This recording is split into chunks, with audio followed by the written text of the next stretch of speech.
All right, what's up, YouTube? So I thought I would create this video just as kind of an intro to the channel, talk a little bit about why I created the channel, maybe like some of my goals for the channel, or just kind of give a little background on why I started it, basically. So I started sim racing way back in the 90s. I kind of joked that my first ever sim racing game was Super Mario Kart. Back then I remember being like 10 years old and racing and thinking, man, I wish I could do like 100 laps and start lapping the other characters and stuff. I just had that kind of mentality even with in a game like Super Mario Kart back then. I remember for my 14th birthday, I finally convinced my dad to buy me NASCAR Racing 1 by Papyrus. And I got that game, brought it home, and was blown away. Fell in love with it, and it's so funny to think back to really what I was playing back then. So anyone who's watching this video has probably seen what NASCAR Racing One looked like, and it didn't look great. And even what you see on YouTube is super VGA graphics. So back then, when we got it installed on the computer, it had the base VGA graphics, and it was so taxing on the computer we had. So I would set up these races with all the graphics off. No asphalt graphics, no car graphics. Every car was just this like polygon blob, basically. About 18 cars on the track, and no caution flags, no pace lap, because that the pace laps are just way too taxing on the computer. And then I would start the race, and I would get about literally about 5 to 10 frames a second. And so for the first 2 or 3 laps, I basically had to guess where my car was in relation to the AI in between the frames updating. It was horrible, horrible, but I loved it, and I played NASCAR Racing One all the time, and I would sit there all afternoon and run these full length 188 lap races at Talladega just over and over. And that was really the start of sim racing for me. So of course after that, I mean, IndyCar 2, I got IndyCar 1, NASCAR 2. The day NASCAR 2 came out, it was like the best day of my life. NASCAR 3, NASCAR 99, NASCAR Legends. I played Grand Prix 2 a lot, the Jeff Crammond sim. I played and a few other games like Dirt Track Racing 1 and 2 by Ratbag. Those were great sims as well. I pretty much played every Papyrus sim that they came out with. The only one, they even had this game called Viper Racing where you would just race these Dodge Vipers. I had that game for a while. The only one I didn't play was Soda Off Road Racing because I just wasn't really into that kind of racing back then. So primarily, it was all NASCAR for me. The 80s and 90s NASCAR is the my bread and butter in motorsports. So, but I watched a lot of IndyCar and F1 in the 90s and into the early 2000s. But you know, anyone who's watching this probably knows that NASCAR started making lots of interesting decisions in the mid 2000s, and so somewhere around 2005, I just kind of gave up on it. And when I gave up on it, I pretty much gave up on sim racing in general, even though it was pretty much my only hobby from 96 to 05. So really from like 2005 to 2025, I wasn't really sim racing at all. And it all started to change probably in the late 2010s. Um, First, one of the big things that came about was that, nowadays you can go on YouTube and you can type in pretty much any NASCAR race or IndyCar race from the 80s or 90s, and someone's uploaded it. And that just wasn't a thing until maybe 10, 15 years ago. So I remember when in the 90s, I recorded all the NASCAR races on VHS tape.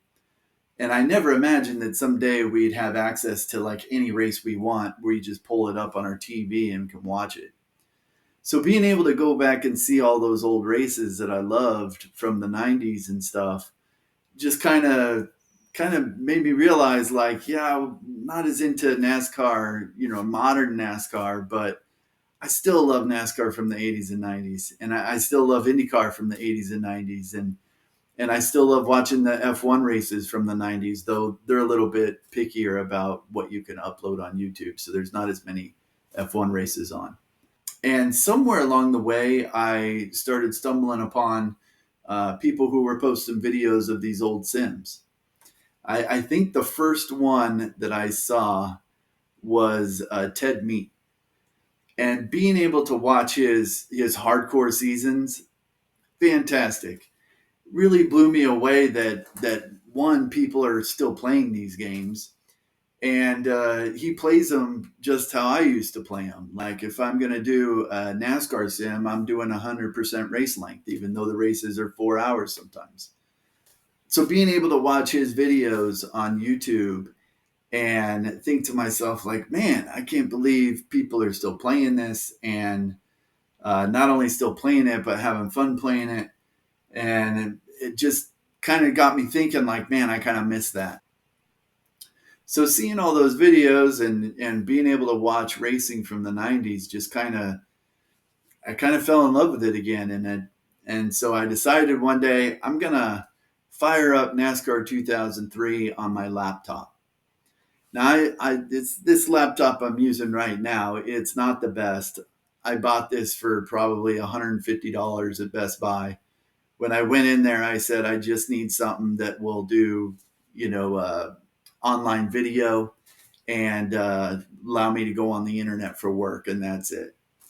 So I bought this laptop, put NASCAR 2003 on it, and I was shocked to see that even this laptop could run it at 140 frames a second with all the graphics turned on. And then there's so many, graphics tutorials on YouTube. Um, I started watching some of those, started getting into the modding community. I remember Project Wildfire from back in the day. I remember the Aero 88 mod back in the day. A lot of that stuff I had used back then, but that was pretty much the end of it. And seeing now, like this Winston Cup 98 mod that Splash and Go put out is just incredible. The Cup 90 mod by Dakota Sim Racing is incredible. I use those two mods probably the most. The car models look fantastic. The paint jobs by Dr. Noise Paint, not Dr. Noise Paints, look absolutely fantastic. Chris Crockford, I've downloaded a lot of his paint jobs and they're incredible. And so, seeing this just on my laptop, I was kind of got that nostalgia itch. Like I gotta get in on this. So I finally decided it's time, and I bought myself a rig and a PC and steering wheel and all of this. And coming from not having played this game in 20 years, pretty much, playing it today on this kind of equipment is a totally different experience. Being able to run NASCAR 2003 at 140 frames a second compared to the 25 or 30 frames a second I was running it in 2003, it's a whole different game. And so even though I'm really familiar with The Sims from back then, a lot of the modern stuff is still kind of confusing to me, and I'm still learning it. Like this wheel, for example, has all sorts of settings in this wheelbase, like natural inertia. We never had that back then. I mean, back then, I don't even remember being able to change the strength of the force feedback or anything, and force feedback was still a fairly new thing back then. My first steering wheel literally had a bungee cord inside of it, and the gas and pedal, they none of them really came with clutches back then. But the gas and pedal just had this one spring, and I ended up breaking that spring countless times. and having to call Thrustmaster and say, hey, can you send me more springs? I did it so much, I kind of got into this routine where once a month I would just call Thrustmaster and they would send me springs just so I had a stockpile. So I did it. I got the setup and started racing NASCAR 2003, and I love it. I love it. I love the 80s and 90s, and NASCAR 2003 does a really good job of being able to kind of like experience that era. And then with all the mods and stuff, it's just even better.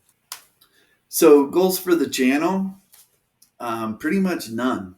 Uh, there are, way better YouTubers out there that have much more knowledge of, video editing skills and things like that I just don't really have. So if, for me, this is really just kind of for fun. Being someone who loves to watch YouTube videos and loves to watch these old sim races on YouTube, kind of seeing how YouTube all works and everything is really interesting to me. So I've kind of had some fun just kind of playing around with it. Maybe at some point I'll learn more and more as I go along, but really, I mean, I don't know that I'll ever get any subscribers or anything. I mean, the truth is I do live stream races because I like the idea of it being live, and like once the race starts, it's like, this is it. I don't restart races or do any redos.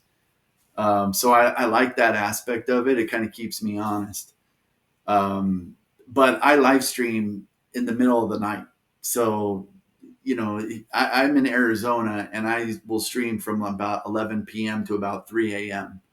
So I don't pretend to think that there is anybody who's hanging out at 2 a.m. like, hey, let's see what, racing streams are on YouTube right now. I mean, I just highly doubt it's ever going to happen. But I know there's other people out there who enjoy watching, Ted Meet, for example, or enjoy watching GP laps like that 1986 Pocono 500 he ran. Great video.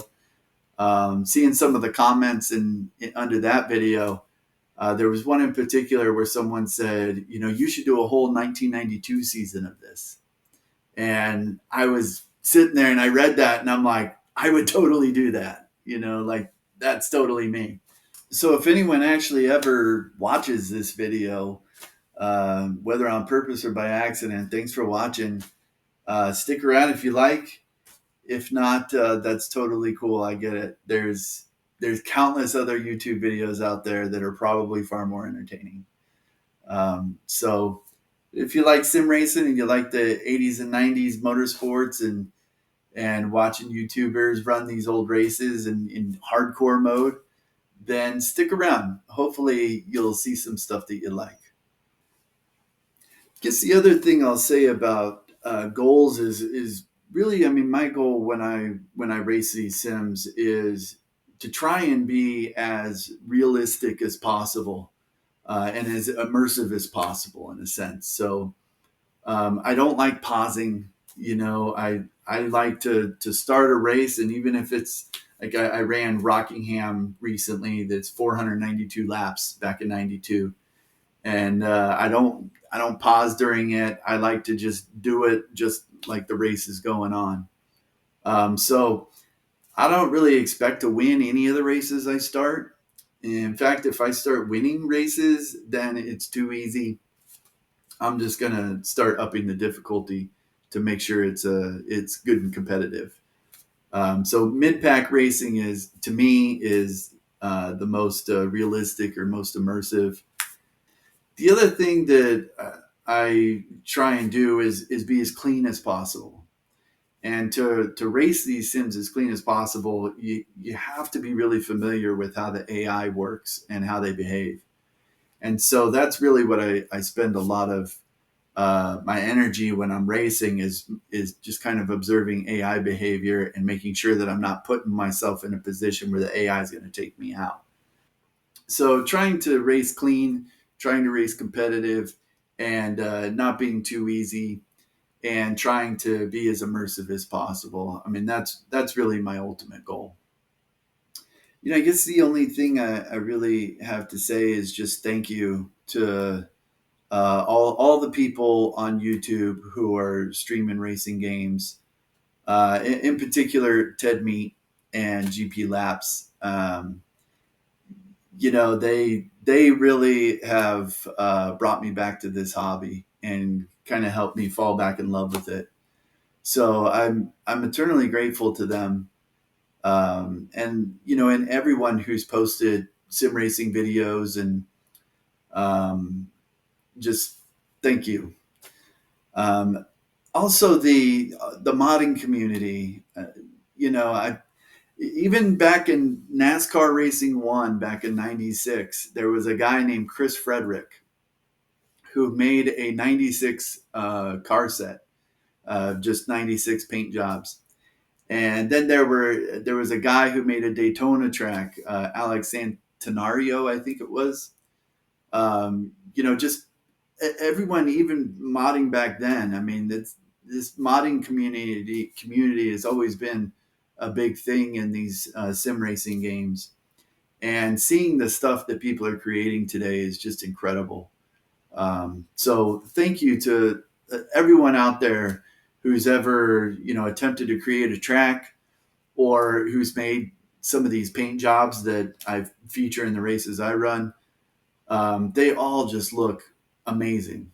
Uh, this game and being able to do this is far beyond what I ever imagined we could do back in 2003.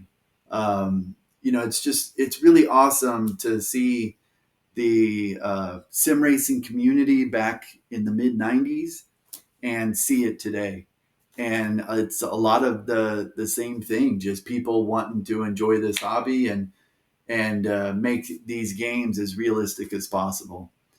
So, if it weren't for people watching these videos, if it weren't for the YouTubers, putting these videos together and putting them out there for me to watch, and if it wasn't for these modders, I wouldn't be doing this right now. So I'm really grateful to everyone for doing what they do and getting me back into this hobby.